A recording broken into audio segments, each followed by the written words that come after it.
¿Cómo estáis? Hoy tenemos el módulo 5, Populismo y Democracia, donde hemos entendido que para hablar de la calidad de la democracia tenemos que entender uno de los conceptos que más se usan en la ciencia política actual y también en la discusión política y que a menudo oscurece más que aclara y que entendemos nosotros desde la dirección del curso que darle un par de vueltas nos puede ayudar a buscar esos ángulos que estamos interrogando para reinventar una calidad de la democracia diferente. Para ello vamos a trabajar sobre todo con dos textos, el que os hemos dado de Panizza y también después el de Cemeamo, sobre la Comuna de París de 1871. La idea de populismo, que es con la que queremos empezar, siempre referencia la disciplina, la falta de claridad del concepto. Habría que añadir que si además es un concepto muy polisémico, al haberse trasladado a la discusión política termina de confundir las cosas. En el ámbito europeo, en el momento este de crisis, ¿no?, económica y también de vaciamiento del Estado social, democrático y de derecho, el surgimiento de populismos tanto de derechas como de izquierdas, a ver si tenemos luego ocasión de clarificar qué podría esto significar, implica que en el debate periodístico y en el debate político partidista el concepto de populismo se ha convertido en un arma arrojadiza. Quizá conviene recordar lo que planteaba Aristóteles de que había dos tipos, ¿no?, de regímenes políticos, los virtuosos y los degenerados. Los virtuosos eran aquellos que beneficiaban al conjunto, mientras que la degeneración eran aquellos que al final terminaban sirviendo solamente a intereses particulares. En el concepto de Aristóteles teníamos que el gobierno de uno, el gobierno de varios y el gobierno de todos. Y él señalaba que el gobierno de uno, que beneficiaba al conjunto, era la monarquía. De monos, uno y arcos, poder. La degeneración de la monarquía era la tiranía. El gobierno de varios positivo era la aristocracia. Aristos los mejores y Kratos poder, mientras que su degeneración era la oligarquía, es decir, oligos pocos, arcos poder. Y esto es lo que más nos interesa para lo que estamos discutiendo, el gobierno de todos, que beneficiaba al conjunto, que tiene que ver con la res pública, con la política, con la polis, era lo que él llamaba la politeia. Mientras que la degeneración de la politeia, en la cabeza del conservador Aristóteles, era la democracia. Fijémonos que ya aquí, en esta categorización, Aristóteles estaba estableciendo que un gobierno de seres virtuosos, sin desigualdades, por tanto sin tensiones de cambio, era un gobierno que beneficiaba al conjunto, en el cual participaba el conjunto, lo definía el conjunto y que estaba caracterizado por la estabilidad. En cambio, las tensiones que surgían, como luego veremos, de ese supuesto orden sobre la base de el detectar alguna injusticia, generaba una reclamación de los perjudicados que en la concepción de Aristóteles degeneraba en la democracia, es decir, en lo que nosotros entenderíamos hoy como una apelación a instintos básicos populares, a la demagogia, ¿no?, pero que en el fondo lo que está planteando es el miedo a los aporoi, es decir, a los pobres libres, a los ciudadanos griegos que no tenían un beneficio de la vida conjunta. Bien, volviendo al concepto de populismo, la pregunta es si podemos definirlo. Aquí conviene que establezcamos tres grandes ámbitos: un ámbito empirista, un ámbito historicista y un ámbito sintomático. El ámbito empirista hace referencia a sumar una serie de variables que permitirían clarificar, ¿no?, cuáles son los criterios que nos permitirían calificar algún régimen como populista. No es realmente una forma muy virtuosa, sobre todo porque no se establece cuáles son los elementos de ligazón entre todos esos ámbitos. La segunda posibilidad es recurrir a criterios históricos, es decir, buscar en la historia regímenes, calificarlos como populistas, extraer sus categorías y establecer que esas categorías compartidas construirían el elemento historicista. Ahí los elementos que algunos autores plantean son la idea del liderazgo, la incorporación multiclasista, el desarrollismo reformista y nacionalista, ya digo, como tres elementos que se habrían compartido a lo largo de, sobre todo, el siglo XX, diferentes regímenes que se podrían calificar como populistas dentro de este intento de categorizar regímenes históricos y extraer de esa realidad histórica las categorías, aunque vuelve a tener el mismo problema que señalábamos de una ausencia de ligazón conceptual entre estos elementos. La última, que creemos que es la que puede resultar más virtuosa, es la que llama Panizza la sintomática, es decir, una definición del populismo sobre un elemento compartido, que es la constitución del pueblo como actor político. La constitución del pueblo como actor político, como el elemento central que nos permite poder hablar de populismo. Hay, es verdad, en esta constitución del pueblo como sujeto que se reconoce, un discurso siempre contrario al statu quo. Y es muy importante que en esta diferenciación de un pueblo que toma conciencia de sí mismo y que critica el statu quo, hay el surgimiento de un elemento que nos va a acompañar en todo nuestro análisis, que es un nosotros y un ellos, ¿no? Como un elemento clave del populismo. Es importante entender que en este antagonismo que se genera entre un nosotros popular y un ellos oligárquico, un ellos privilegiado, un ellos de élites, hay un elemento central que es la asunción de que hay un conflicto entre los poderosos y los débiles, entre unos poderosos que son una minoría y unos débiles que son la mayoría, y que en ese reencontrarse en sí mismos pueden tener la posibilidad de salir de su postración y, por tanto, encontrarse a su vez como poderosos. El populismo tiene un problema que no puede ser solamente una apelación a la idea de pueblo, porque eso genera el problema de siempre, que es el problema sempiterno de quién define qué es el pueblo, como ahora mismo veremos.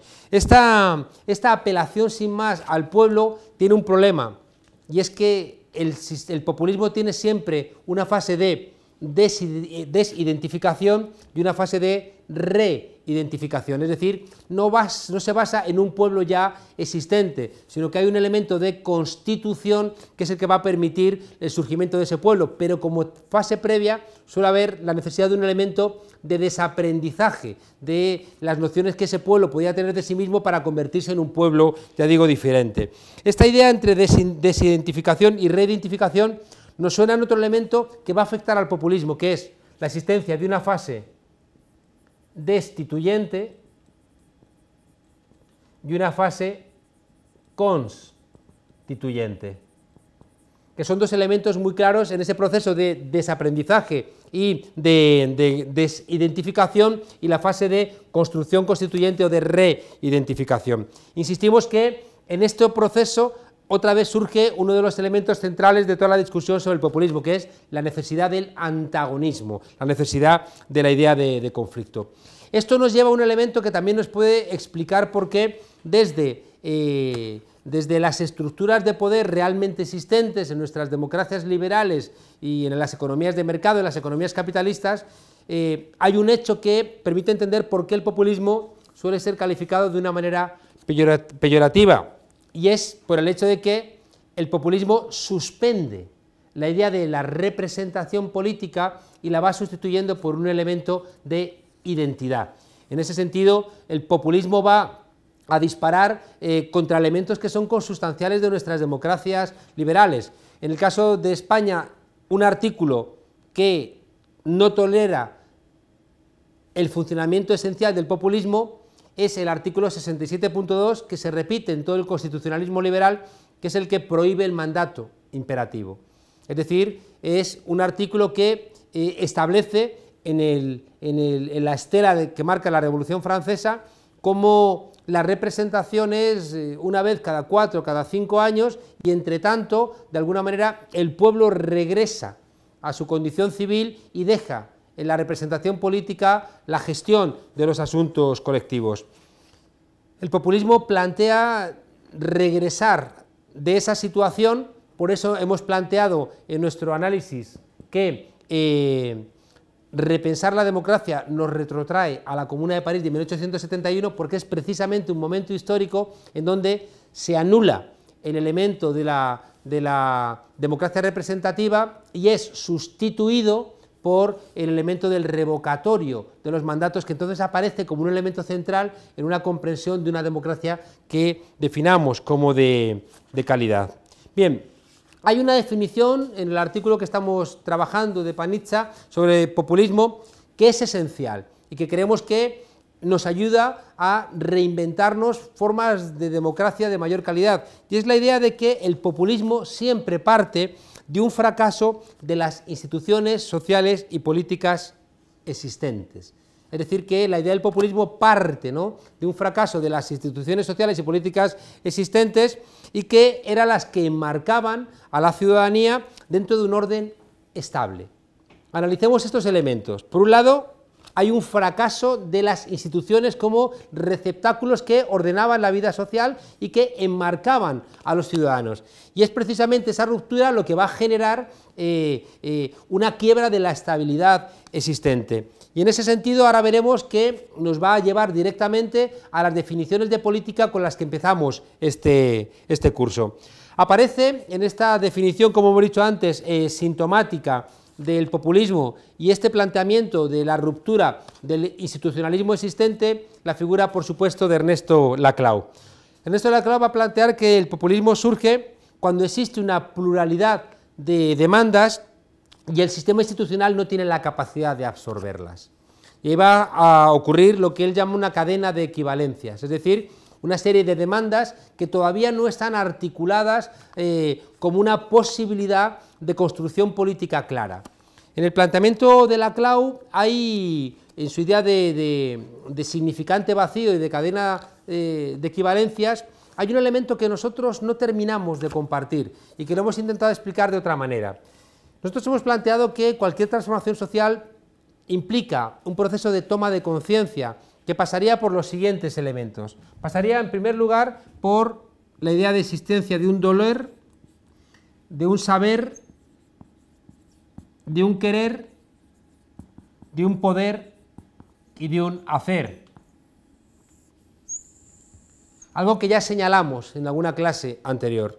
La idea con este esquema es que cuando el dolor se convierte en conocimiento, se pone en marcha un proceso que no existe si realmente el dolor se queda articulado en su mismidad y no es capaz de convertirse en una reflexión que busca las causas y los orígenes de ese dolor.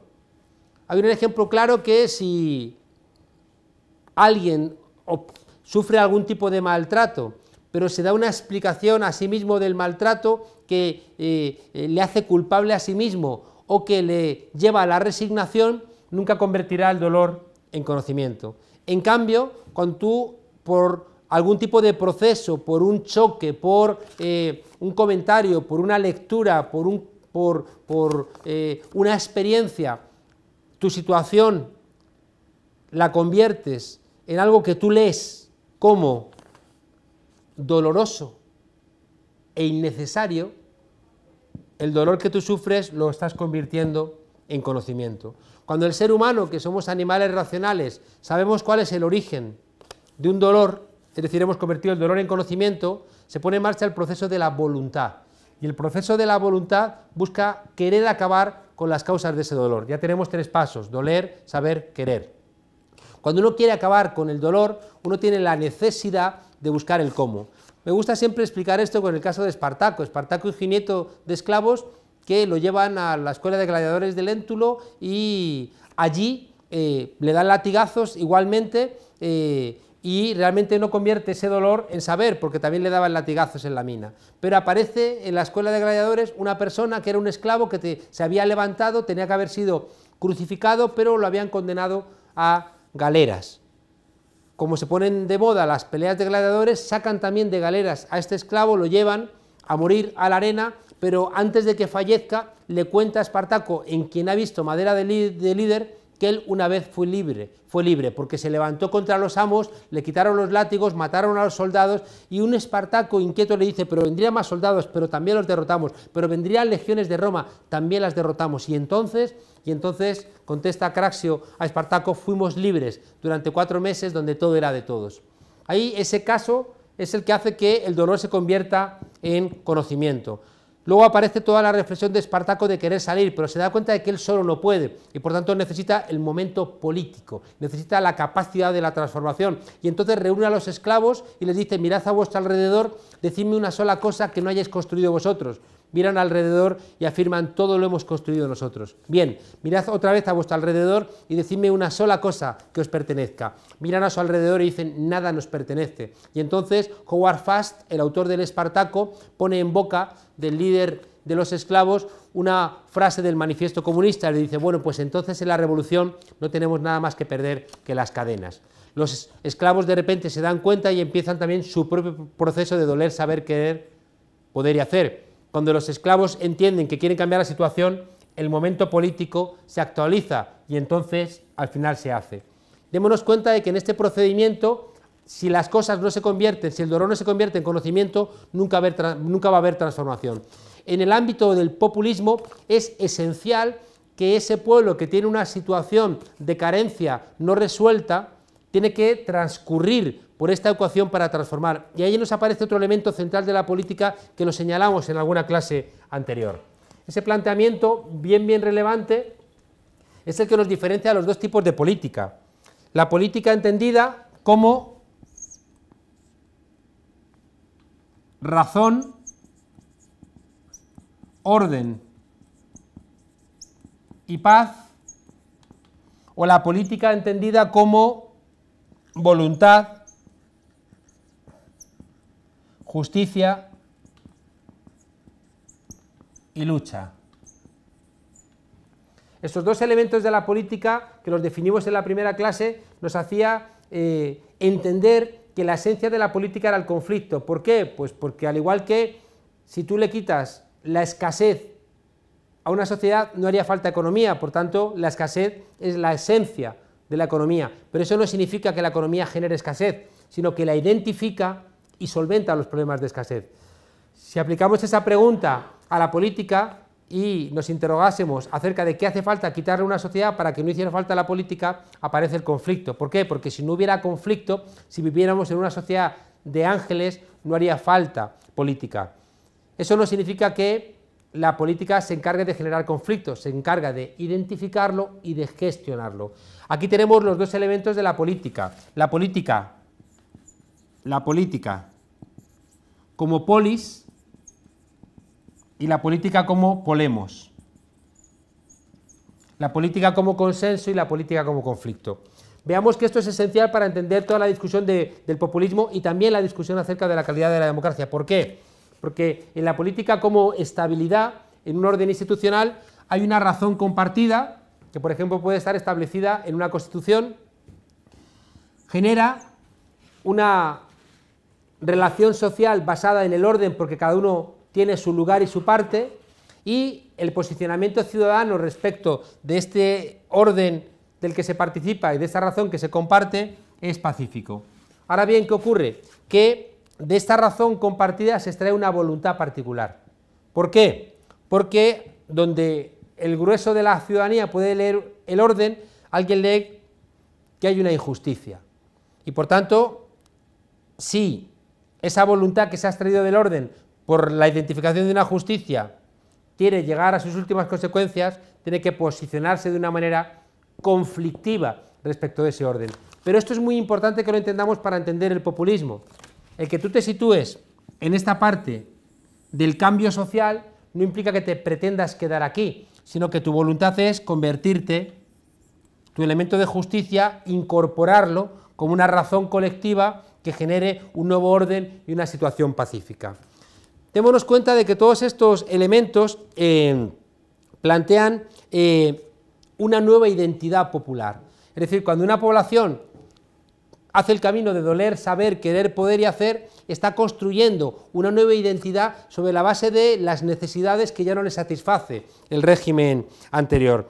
Y en ese sentido es muy importante que entendamos que esto va a surgir cuando hay nuevas identidades o cuando se quieren recuperar identidades. El populismo necesita construir un nuevo nosotros, y ese nuevo nosotros puede surgir ex novo, puede surgir construyendo una nueva identidad, o también puede ser plantear que los políticos existentes han hurtado realmente aquella identidad y tiene que ser reinventada y reocupada por un nuevo liderazgo. Es importante en el artículo, no nos vamos a detener de esto, que esta ruptura del orden, este paso del doler al saber, necesita algún tipo de elemento, un catalizador que hace que surja.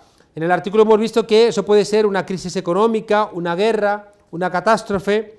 También, y esto es muy importante para el momento actual, puede surgir esta respuesta populista cuando hay un agotamiento de los partidos políticos tradicionales. Esto es muy importante entenderlo porque cuando hay un agotamiento de los partidos políticos tradicionales en cualquier país, sea europeo o americano, la queja frente a los partidos políticos que son la política se identifica como la antipolítica. Por tanto, el populismo lo que sería es, como dice en el artículo, es la política de la antipolítica, aunque esto es confundirlo. Realmente lo que sería es la política del antipartidismo realmente existente, porque si no incurriríamos de alguna manera en algún tipo de confusión. El tercer elemento del surgimiento de posiciones populistas tiene que ver con la primera clase, es decir, con la existencia de una confusión de la época donde los marcadores de certeza ya no funcionan, es decir, donde lo viejo no termina de marcharse y lo nuevo no termina de llegar, y en ese momento de incertidumbre, cuando las viejas instituciones no funcionan y las nuevas no han llegado, en ese momento de incertidumbre hace falta reducir la incertidumbre, y ahí el populismo va a ser muy útil en esa reducción de la incertidumbre. Por eso también nos retrotrae constantemente la situación actual a otro momento donde también surgieron populismos, es decir, a los años 30. En el artículo hay tres preguntas que no nos vamos a detener para no alargar en exceso la clase de hoy. La pregunta de, primero, ¿quién es el pueblo? Que insistimos que es una pregunta bien compleja, porque siempre quién es el pueblo suele invitar a una definición desde fuera del propio pueblo. O bien, que es un elemento central del populismo, el pueblo se va a definir a sí mismo solamente en la medida en que construya un ellos constitutivo de tu propio nosotros. Dicho de una manera más sencilla, solamente podemos armar un nosotros cuando hay un ellos, que de alguna manera lo construimos como una amenaza. Otra vez aparece la idea de antagonismo. La segunda pregunta que se hace Panizza en la discusión sobre el populismo es ¿quién habla en nombre del pueblo? Y ella parece un elemento repetido constantemente, lo hemos señalado al comienzo de la definición del populismo, que es la existencia del liderazgo. Un liderazgo que a menudo suele ser un liderazgo carismático. ¿Por qué? Por un elemento que tenemos que ir ya aquilatándolo, porque las instituciones que ordenaban la sociedad ya no funcionan. El líder carismático surge como el que va a extraer esta nueva voluntad de esa razón que ya no sirve para integrar a la mayoría social. Y por tanto el liderazgo carismático se convierte en un elemento esencial del populismo porque es el único que es capaz de rebajar incertidumbre y de extraer una voluntad que permita, en nombre de la justicia, organizar la lucha de cara a construir un nuevo orden social. Hay tres referencias que solamente las voy a enumerar, pero que son muy importantes para entender el papel del liderazgo en el populismo. En primer lugar, el líder carismático llena el vacío simbólico de la identificación. Es decir, que en ese pueblo que está construyendo un nosotros frente a un ellos, todas esas faltas de interpretación que ocurren en ese camino, en ese viaje, en esa discusión, las va a rellenar el líder, siendo el que pone la interpretación, el que pone las palabras, el que pone la posibilidad de la construcción del nosotros y de la identificación del ellos. En segundo lugar, el líder carismático, otro elemento que se repite, tiene un componente emocional, que es esencial, y eso es también el que va a hacer que desde la democracia representativa tan moderna y por tanto tan fría, tan ejecutiva, tan militarizada, el elemento emocional siempre se utiliza como un elemento de ataque al elemento populista, lo cual es muy hipócrita, porque si hay un elemento que ha sostenido a las democracias liberales burguesas y al sistema capitalista, no es sino la vinculación emocional al consumo infinito. Es absolutamente falso que el pueblo pueda consumir en la medida en que el mundo de la publicidad o las promesas de los políticos auguran. Por tanto, también en nombre de la supuesta racionalidad, las democracias modernas se sostienen sobre un mito, y por tanto es un poco hipócrita achacar a los populismos que apelen a las emociones cuando también las democracias representativas hacen lo mismo, aunque lo oculten en su propia normalización. El componente emocional del liderazgo es muy importante también por lo que tiene del outsider que desde fuera viene a ocupar el espacio de preeminencia que tenían los representantes del statu quo, y esa propia condición de outsider va a entregar la posibilidad de que cualquier elemento que viene también de fuera del poder puede ocupar estas posiciones de preeminencia. De alguna manera el populismo actualiza, ¿no?, el mito de la Cenicienta, donde puedes construir de alguna manera un mundo mejor a partir de la construcción de una nueva oportunidad, una nueva posibilidad. Y por último, el liderazgo carismático es muy relevante porque no deja mucho espacio entre su propia condición de representante de ese nuevo nosotros y el enemigo. Y eso es muy importante entenderlo. ¿Por qué? Porque esta condición de antagonismo central que ejerce el liderazgo para armar esta nueva voluntad, esta nueva justicia y esta nueva lucha, implica que todo el statu quo va a concentrar sus ataques precisamente en el líder carismático. Y aquí ocurre una cosa esencial para entenderla, y es que el populismo cobra muchísima más fuerza en su imposibilidad. Es decir, que los propios ataques al populismo, el propio cierre categorial que hace el sistema frente a la posibilidad populista, el uso de los medios de comunicación para denostar las posiciones populistas, generan una imposibilidad que abre la vía de la imaginación sobre lo que sería su propia posibilidad. De manera que los ataques al populismo se convierten en uno de sus elementos principales de fuerza. Bien, por ir acabando esta parte, estableceríamos que el populismo es muy relevante en términos populares porque otorga al pueblo, a la mayoría, una dignidad que siente que le han quitado o que siente que nunca ha tenido por culpa de regímenes anteriores.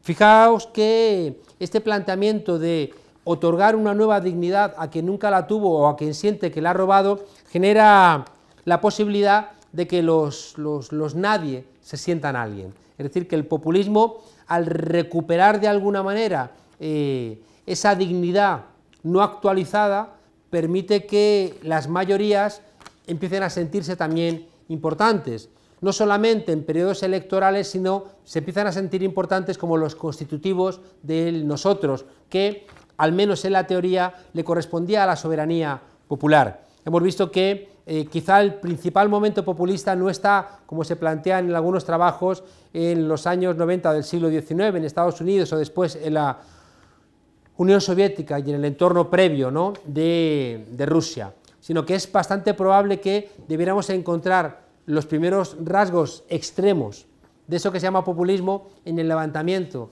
de la comunidad negra en Haití, donde al grito de la libertad, la igualdad y la fraternidad reclamaban actualizar algo que sentían que les habían robado y que no podían representarlo a través de una colonia que les negaba la posibilidad realmente de ser ciudadanos. Es muy importante entender que el populismo actualiza el contrato social. El populismo es el que devuelve a la ciudadanía su condición de poder constituyente. El populismo es el que entrega a toda la constitución de una sociedad la posibilidad de sentirse como parte de un conjunto homogéneo. Ya Platón, en La noble mentira, establecía la idea de que todos somos hijos de la madre tierra y que ella se encarga de hacernos desiguales, pero es la condición de ser hijos de la madre tierra la que explica también el orden social.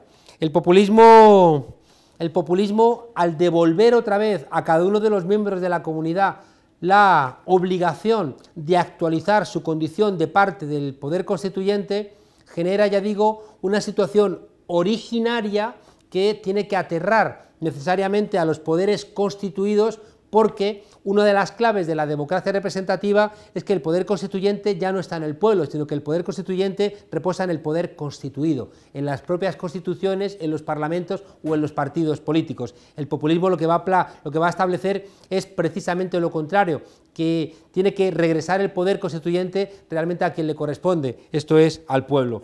Claro que hay aquí un peligro, que es la idealización de la buena gente simple, ¿no? Un peligro del populismo siempre está en pretender que ese pueblo que va a actualizar su condición de poder constituyente va a poder ejercer realmente lo mejor incluso para el propio pueblo.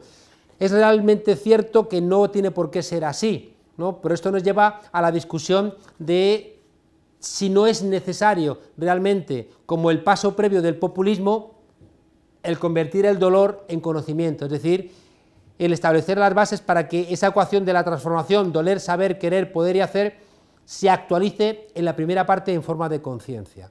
Es decir, cómo es esencial en toda la discusión del populismo la posibilidad de que el pueblo tenga las herramientas para la deliberación, no solamente para la decisión. Y por tanto eso nos emplaza a una concepción del populismo que siente las bases inicialmente para que el pueblo realmente tenga las capacidades de la deliberación. Terminamos planteando algo que seguramente aterra a la democracia representativa, y es que el populismo es la política por excelencia. ¿Por qué? Porque la política, si es conflicto, donde más ejerce su condición conflictiva es precisamente en el populismo, que se basa en el antagonismo entre nosotros y ellos. Dicho de una manera más sencilla, si es cierto que la política se basa en el conflicto y por tanto la política tiene que identificar el conflicto y gestionarlo, por eso la idea de poder es esencial en la concepción de la política, el populismo, al regresar al momento originario, al actualizar el contrato social, al sentar las bases de una renegociación de las bases de la vida colectiva, actualiza el conflicto de manera extrema, porque genera un nosotros que para poder ser tiene que combatir a un ellos